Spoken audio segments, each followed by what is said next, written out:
quartas de final, amigo. E estamos aqui de novo depois de mais uma vitória de 2-0. E agora contra o México. E vamos para as quartas. Hoje falaremos, obviamente, do jogo contra o México, alguns assuntos, Brasil e Bélgica, o jogo e as outras quartas de final. Também falaremos sobre ele, Neymar Júnior. Então, te liga no episódio. É nóis, Queiroz, tá na copa e no copo. O jogo é bom, mas a cerveja é meu foco. Eu vou beber essa copa até cair no chão, torcendo pela seleção. É nóis, Queiroz, tá na copa e no copo. O jogo é bom, mas a cerveja... Ufa, estamos na quarta de final e definitivamente, além da melhor resenha, esta é a resenha mais pé quente da internet brasileira e, quiçá, mundial. Sejam bem-vindos, Zé Raimundo com a gente, Sérgio Serra e o nosso zagueiro chinelo sumiu! Soltaram o DM. Ninguém sabe, fugiu do DM, fugiu da concentração, a gente terá uma conversa séria, a diretoria terá uma conversa séria. Que fase, né? Que fase! Mas estamos aqui e vamos só com o meio de campo, vamos lá. O jogo foi difícil ou o jogo foi tranquilo? Ponto.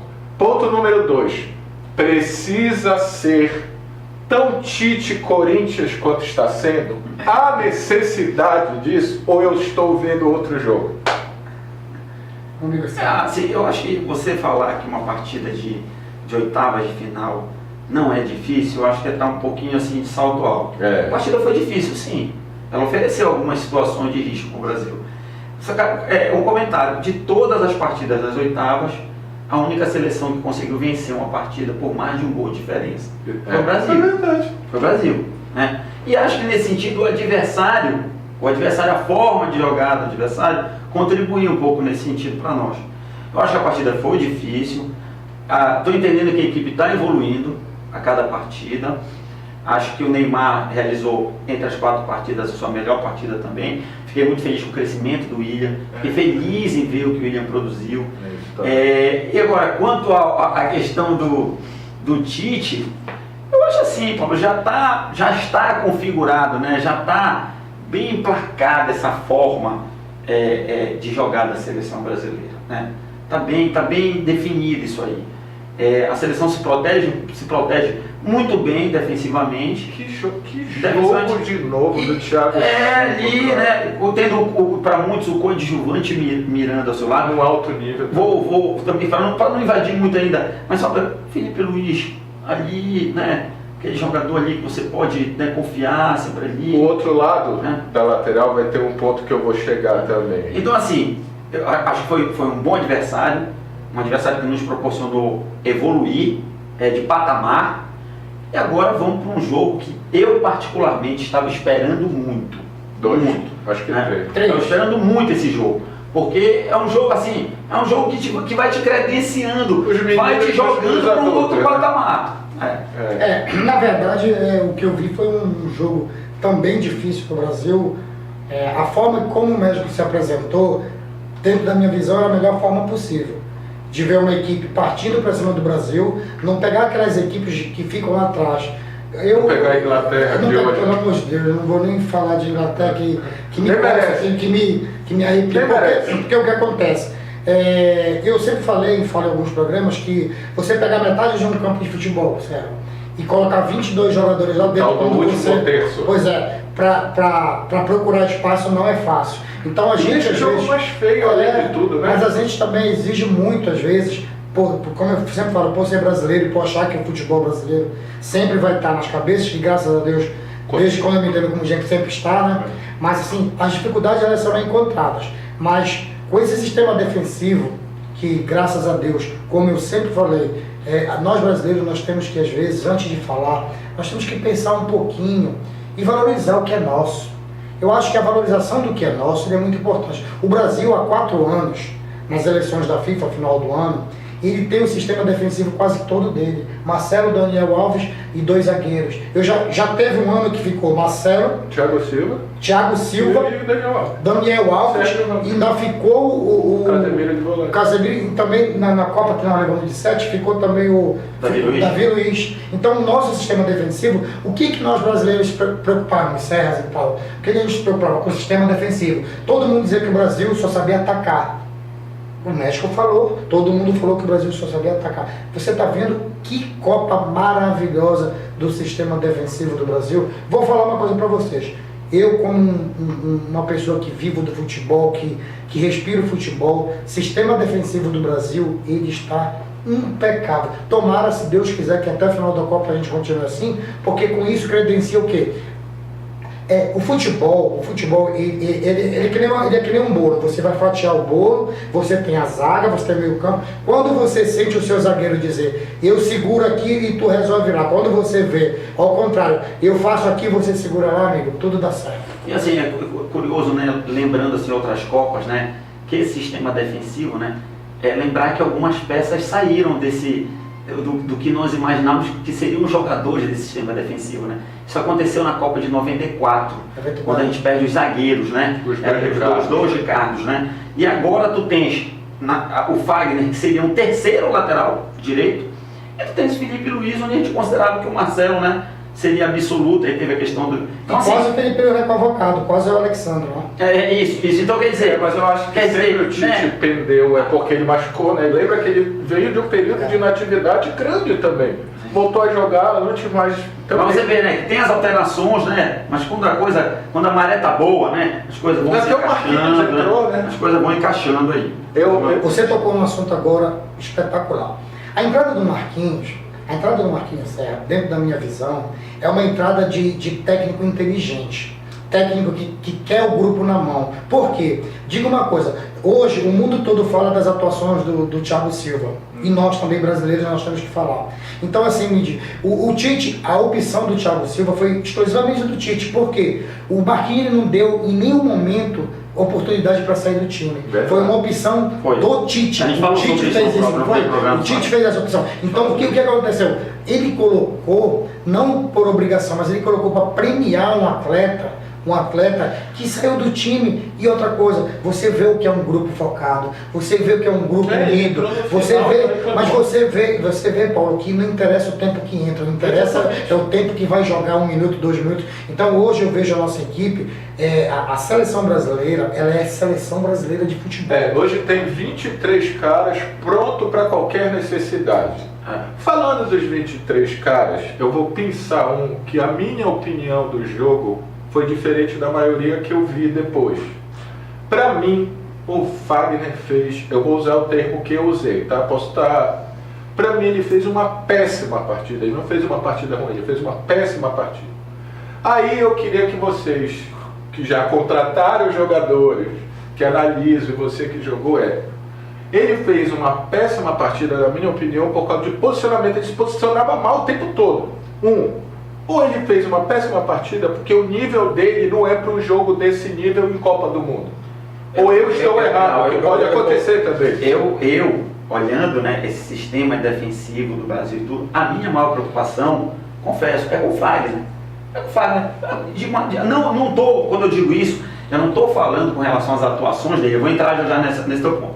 Com relação às atuações, é questão de experiência internacional mesmo, de estar enfrentando esses caras o tempo todo. Ali nós sabíamos, né, o respeito que esses atacantes têm pelo Thiago Silva, pelo Miranda, pelo Felipe Luiz. Imagino eu que muitos ali nem conheçam o Fagner. Não, o Fagner já jogou fora do país. Mas foi no Então, assim, a falta desse conhecimento maior me causa um pouquinho. Agora, é um jogador da confiança do treinador, ponto, é um jogador da confiança do treinador. Eu vou pegar agora esse gancho da entrada do Marquinhos. Entendo também, considerando o que a gente observa do trabalho do Tite, que a entrada do Marquinhos sinaliza uma situação muito clara para mim de combate a um jogo aéreo, onde talvez a própria Bélgica já vá utilizar isso quando de repente viver no jogo uma situação de repente limite. Até porque o México não tinha nem quem Não, usar. exatamente. Agora, falando sobre a partida em si. O que aconteceu, acho que com o Fagner, foi que sobre ele teve um jogador arisco, um cara que tem um para um legal, que enquanto teve gás realmente deu uma perturbada nele. Deu uma perturbada nele. Eu achei. Né? Deu uma perturbada nele.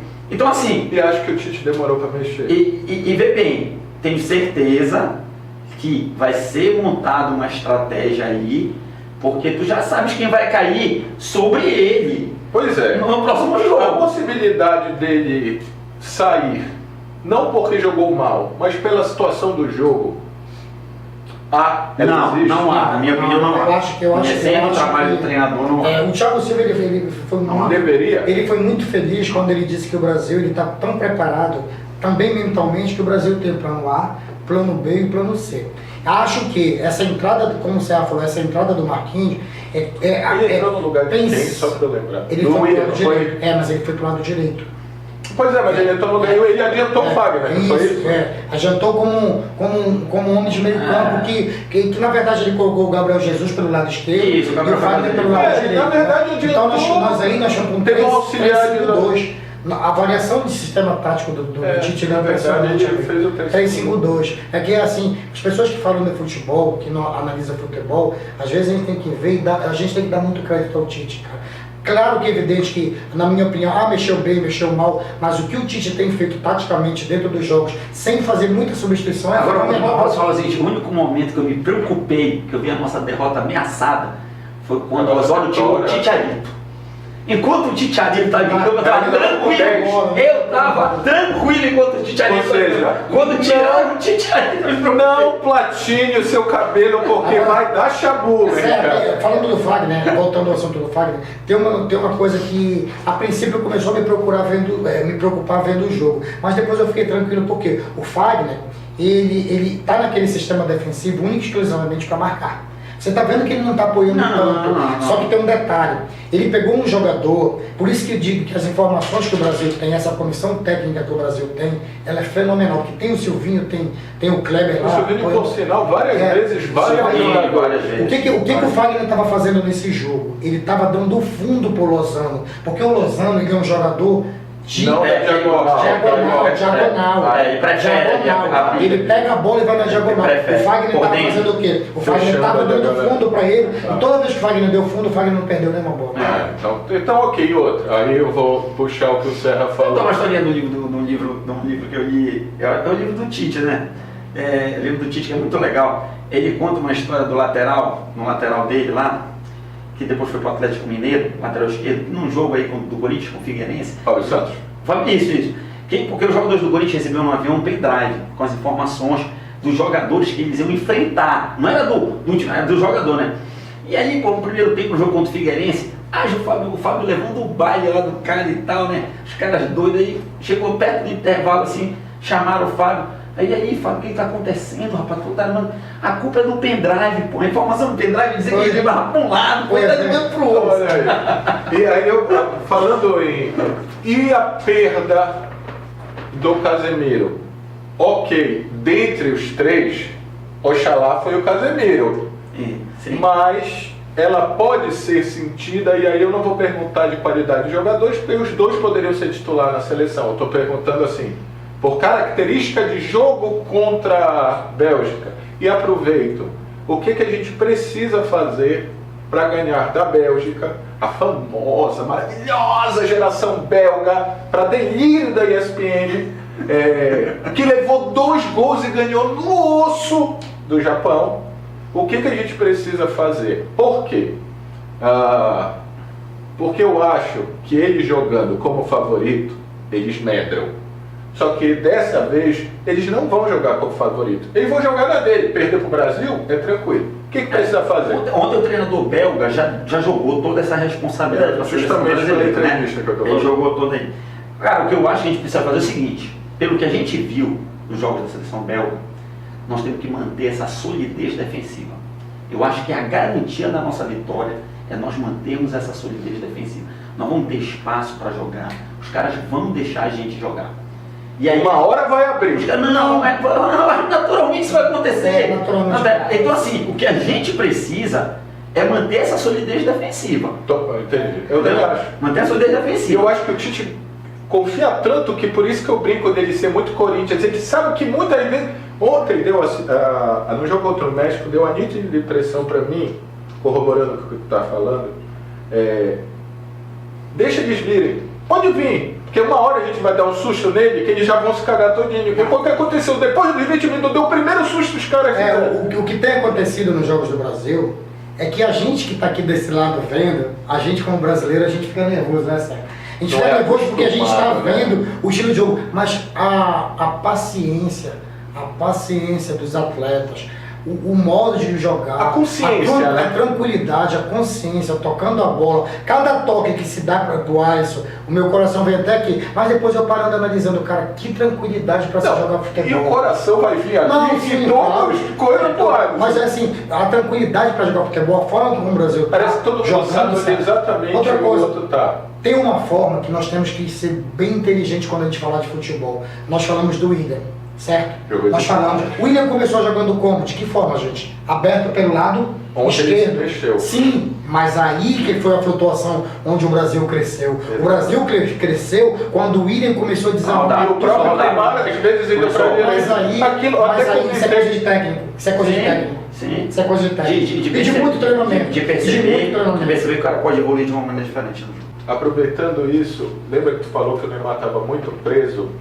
E aí ontem no jogo eu pensei muito, mas sim, Sérgio, desculpa, sim, a gente acabou sobre do o Casemiro, né? Perdão. Eu assim, sou fã do futebol do Casemiro, impressionante. Acho que as características que ele tem, impressionante, pouquíssimos. E assim, eu espero que o Fernandinho faça um grande jogo. Não vejo o Fernandinho, honestamente, como uma cópia do Casemiro. É outro estilo. Não vejo. O Tite testou os dois juntos. Testou. Não vejo, tá? Mas assim, vamos confiar no Fernandinho, tem muito lastro para jogar. E joga com vários dos caras. Isso, exatamente. Mas tu ficaste preocupado. Porque não gostarias. Eu não gostaria. Se fosse dada a oportunidade da manutenção do Casemiro na equipe. Até porque perde a opção que ele tem de jogar os dois jogos, que é jogar os dois. Muda o que vai acontecer, porque o Casemiro, existe uma perda de ele fica um pouquinho mais do que o Fernandinho, mas nós vamos ganhar em outra situação. Nós vamos ganhar na transição com o Fernandinho. Por quê? Porque a Bélgica ela tem uma transição defensiva lenta. Todos os jogos que eu vi da Bélgica são jogadores tarimbados, Kompany, são jogadores Vertonghen, são grandes jogadores, mas eles são jogadores lentos. São lentos no sentido da recomposição. É diferente da recomposição. Correr para trás. Isso. Tanto que o primeiro gol do Japão, se você parar analisar, o jogador parou, deu um break e ainda conseguiu chutar, porque a recomposição é rápida. Teve um lance contra o México que eu fiquei encantado com a recomposição e a dedicação da defesa do Brasil, que parece que foi, levou para cima do Miranda dentro da área. O Miranda caído, conseguiu ainda chutar a bola, mas meu amigo já tinha dois na cobertura. Então essa recomposição defensiva é muito importante. Aí o Gabriel no final do jogo, 40 jogando de auxiliar de lateral esquerdo. Pois é. Mas eu ser do tempo e que o meu centroavante tem que fazer gol é muito ruim, porque na minha concepção, meu centroavante, ele pode ter, além do gol, outras funções táticas. Eu entendo isso, mas ele não tem que fazer gol. Essa é uma boa discussão, né? É uma boa discussão. Eu acho que o mundo ideal, né? O mundo ideal é o centroavante fazer gols e conseguir fazer todas as funções táticas. Mas o sistema defensivo começa nele, né? Hoje na nossa seleção dentro do pacote que o Tite ofereceu aos atletas, é isso aí. Então assim, o mundo ideal é esse. Mas eu vi muitas críticas ontem ao Gabriel, essa questão de fazer gol, eu continuo pensando de maneira muito positiva que uma hora ou outra o Gabriel vai balançar a gente. Tem uma forma, a gente, como eu sempre falo para vocês... No jogo contra o México já poderia ter sido ele, né? Não, como eu sempre falo para vocês, que às vezes a gente tem que dar um tempo para a gente não falar só em cima daquele assunto naquele exato momento. Porque há 4 meses atrás, algumas pessoas no nosso país chegaram a cogitar não ida do Firmino. Impressionante. Não, eu entendi. Impressionante, sério. Impressionante como a gente às vezes... Com vocês, falando principalmente tu, dessa parte tática, eu até olho pro Gabriel com mais boa vontade do que a maioria. Mas eu tô dizendo, eu só acho que aí veio o lado do torcedor dele fazer gol. Mas nesse papo, eu comecei a entender o outro lado importante que ele faz. Só teria uma saída para isso. Em vez dele começar com a 9, ele começar com a 16. Porque o 9, o 10, essas coisas. A verdade é que em equipes de futebol, muitos atletas são prejudicados na sua individualidade pelo preço coletivo. Pelo preço coletivo. E aí, falando em individualidade e coletivo, podemos cravar, e ele foi o man of the match, né? Que foi o jogo até agora do rapaz Neymar, do homem Neymar, que não é mais para chamá-la de menino. Ele cresceu, ele evoluiu. Agora é assim, nós não podemos deixar de mencionar nunca que um jogador de alto nível, de excelência que o Neymar ele ficou parado, gente, 100 dias antes da Copa do Mundo. Não, mas 100 dias faz diferença. Então, ele veio numa evolução, o que o Tite disse, né? Jogou muito bem, ainda não é o nosso Neymar, mas eu tenho certeza absoluta que a partir desse próximo jogo, a partir desse jogo, sensacional, mas ainda não é o nosso Neymar. Ótimo. Já vai ser contra a Bélgica, se Deus quiser. Não, ótimo. Já vai ser, porque eu tô achando que o bom nessa história toda é que o Neymar tá melhorando de partida para partida. Inclusive aqui. E inclusive na Cuca. E assim, legal, né? Felipe Coutinho, que para mim fez uma... A gente ficou tão acostumado com o nível do Felipe Coutinho. Ele joga abaixo do ótimo. Mas esse abaixo dele foi abaixo da excelência, porque esse abaixo dele ele foi já abaixo é do ótimo. E aí tem o crescimento do líder. Então assim, quando começa a aparecer essas situações, ela traz para você como torcedor, aí a gente vai se colocar unicamente como torcedor, traz otimismo para nós.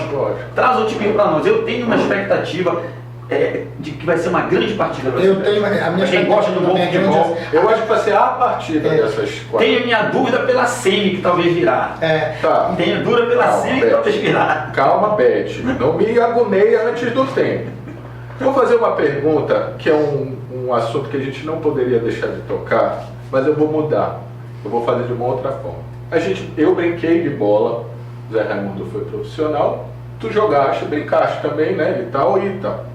Desde quando a gente brinca, quando eu estava brincando nas peladas que a gente jogou um contra o outro, eu queria dizer que o nosso comentarista era um cabeça de área que do pescoço para baixo, cadela, bate muito, mas jogava muito bem, joga muito bem.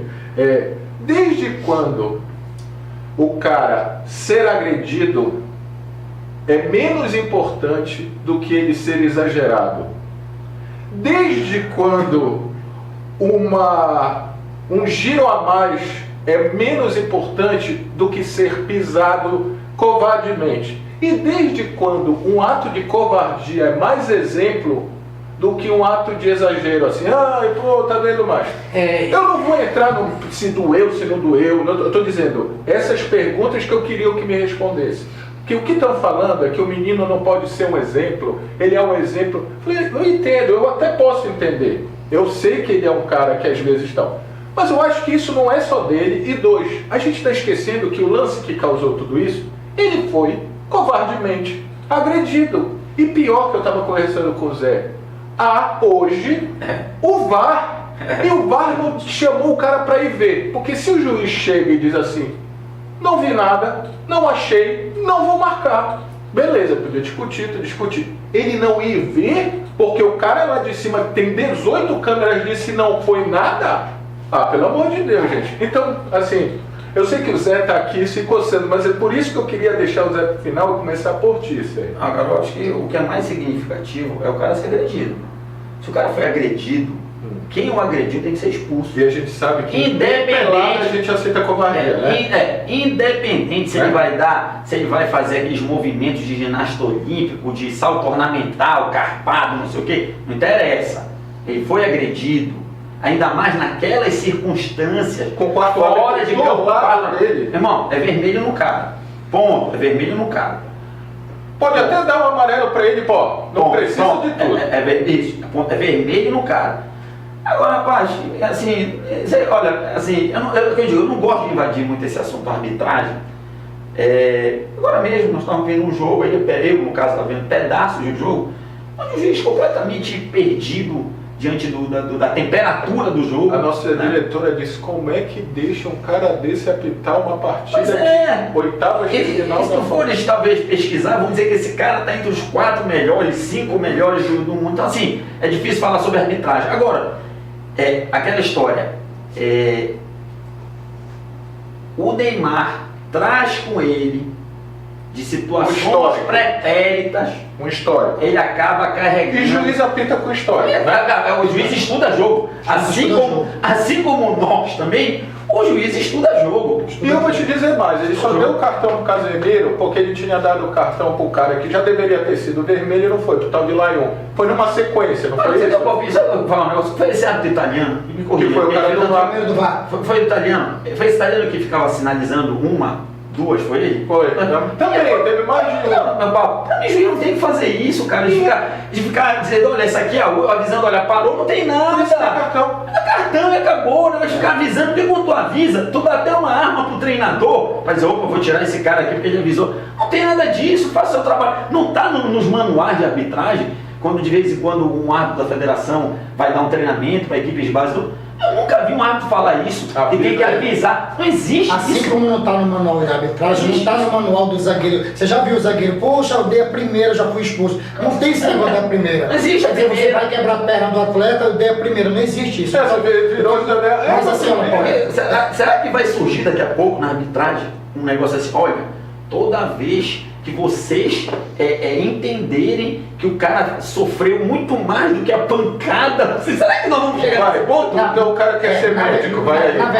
Na verdade, tem me incomodado muito essa história do Neymar, pela situação de que como nós brasileiros estamos tratando o Neymar. Parece a grande maioria. Da imprensa. A grande maioria da imprensa. E tem uma coisa, Serra, que eu acho que, Paulo, vocês vão lembrar, que o Parreira foi muito feliz em 1994 quando ele disse que o povo brasileiro, quando ele absorve a informação, ele passa a ser uma caixa de ressonância. Por quê? Porque eu acho que nós temos que ter a nossa própria opinião. A minha opinião é a seguinte, é covardia você colocar um atleta, não sei se o Osório fez isso propositalmente, você colocar aquele Lyon, só para bater o Neymar. Agora, se o Neymar se joga de cabeça para baixo, se cai, isso aqui, amigo, é notório que a gente está vendo que o moleque está apanhando. E outra coisa, é notório que pisaram no pé dele. Ele fala assim, eu levei um ralho na internet, porque ele procura a falta, ele caça a falta. Caça. Porque se o cara pode ser expulso, ele é bom de bola. Com a velocidade que o Neymar joga, é impossível. Quantas vezes que caçou falta? É impossível não receber falta. Eu fui atacante de futebol e joguei 33 GPAs na minha vida. Eu vou te falar uma coisa com toda sinceridade. Eu estudava o zagueiro, via a forma, jogava a bola pra cima dele. Eu jogava a bola pra cima dele, eu sabia onde eu ia apanhar. Então, cara, isso é o bom do futebol. Isso daí não é malandragem. É o atleta saber usar as armas que tem. Vou falar uma coisa pra vocês. No mesmo que tem zagueiro que sabe bater. Sabe bater. E honestamente, eu já peguei zagueiro clássico que batia que o árbitro nem notava. E eu honestamente, pô, não acredito. Não é só o Osório, eu não acredito que o treinador de Copa do Mundo, né? Vai colocar um atleta. Mas que foi feio, foi. Assim não, mas vai dizer assim, olha, tu vai entrar. Não, com certeza ele não fez isso. Agora, a gente não sabe das rixas. Das rixas que existem, entendeu? Aqui naquele primeiro jogo contra a Suíça, naquela primeira bola que o Neymar pegou e ficou ali já com muito tempo, eu digo, ih, rapaz, vai ver que o Neymar tem rixa nesse pé. Até pra gente ir para as outras partidas.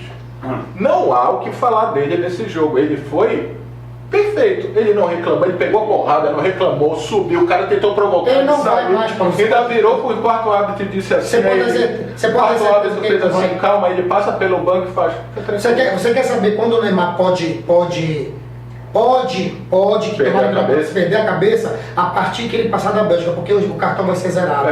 Mas quanto esse jogo da Bélgica você vai ver o Neymar da mesma forma apanhando como sempre. Agora tem um detalhe, é engraçado. Serra e Paulo e meus amigos, parece que o futebol tá proibido, né? Você driblar, tá proibido você ir pra cima. Parece que driblar, ser habilidoso é uma coisa do pior do jogo, né? Como a gente já falou, que eu acho, e vocês concordaram comigo, eu acho que vocês concordaram, que o melhor jogo das quartas de final será Brasil e Bélgica. pelos dois modelos de jogo. E há uma possibilidade, só para a gente ir para o outro, que de novo a gente tenha menos posse de bola que a Bélgica. Há uma boa possibilidade disso acontecer, não há? Sim. Sim. É. Até porque eu acho que o jogo França e Uruguai, eu queria perguntar para vocês. A França que a gente vai ver, que está todo mundo comentando, é a França que meteu 4 gols na Argentina, que o Mbappé passeou, ou é a França que conseguiu levar 3 gols daquele time penca da Argentina todo desarrumado? Porque tem isso aí, né?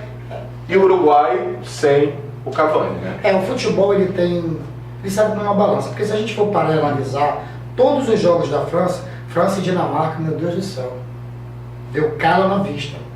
Foi um jogo ruim, um jogo, não sei se vamos aqui barganhar um empate, vamos fazer isso. Então, assim, porque o futebol ele muda muito, ele é muito dinâmico. Hoje, Copa do Mundo, todos esses jogos que eu tenho visto o Brasil jogar, tenho visto a Bélgica jogar, não vi a Bélgica, apesar de com o empate contra a Inglaterra terminar em primeira, foi para cima da Vamos lembrar também que até agora a Bélgica não jogou contra ninguém. Então vamos. Não, eu estou dizendo a forma, procurando o jogo. Então, assim, tem acontecido alguns jogos assim. Tomara que, se Deus quiser, que nós vamos passar pela Bélgica, que o jogo do Brasil ele casa com a Bélgica, porque uma equipe que toca a bola, que deixa o Brasil jogar. Então é isso que nós estamos precisando. A partir do momento que você deixa Gabriel Jesus, Felipe Coutinho, Neymar, o William, Marcelo, todos esses caras. Olha, eu escutei uma entrevista do lateral direito, Munier.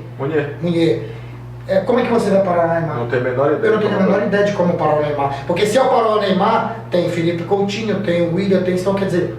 Nos caras lá, nos Leleblé, também tem mais ou menos isso, né? Se eles quiserem parar o Mbappé, apesar que eu acho que o Mbappé não vai ter 1/10 do espaço que deram contra ele, contra a Argentina. Mas aí tem Griezmann, tem até o Dembélé que está no banco, tem o próprio Giroud, que é horroroso, mas faz gol. A marcação uruguaia vai ser implacável. A gente fala muito dos 2 atacantes do Uruguai, fala dos 2 zagueiros, mas no jogo contra Portugal, que inclusive lembrei do nosso correspondente, a tristeza que ele devia estar sentindo lá, porque ele dar um abraço fraternal a ele. Mas assim, eu me surpreendi muito. Você acabou em Pastéis de Belém e em Tostas. Eu percebi também um bom futebol dos 2 volantes uruguaios. Os 2 volantes. Mas o futebol uruguai é um futebol de muita pegada, de muita passa raça. quem? Para mim, mais uma vez, isso aí... Sem Cavani, tá? Sem Cavani, né? Que, aliás, para mim, que gol bonito os 2 fizeram contra Portugal. Aquele 1-2 de virada de... Mas o segundo goleirão estava muito mal posicionado. Se ele estava bem posicionado, ele encaixa.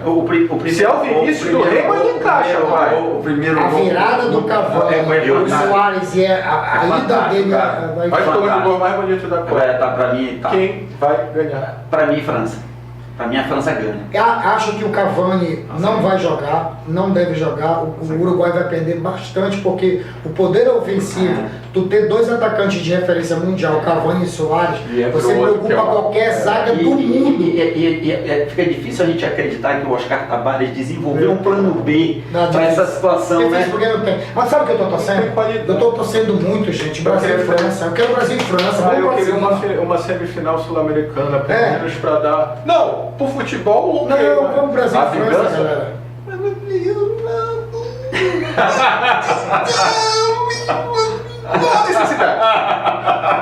Não há necessidade no Brasil e França, mas ok.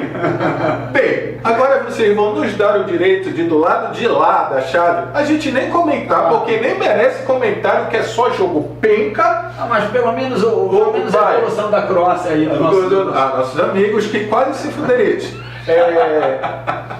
A Croácia ali talvez seja uma ilha de bom futebol que não jogou contra a Dinamarca. Foi Dinamarca? Foi um joguinho. Podia ter decidido ali no tempo normal. Mas foi um joguinho travoso, né? E aí a Inglaterra passa também no jogo que o Zé Mundo já tinha falado da Inglaterra naquele amistoso contra o Brasil.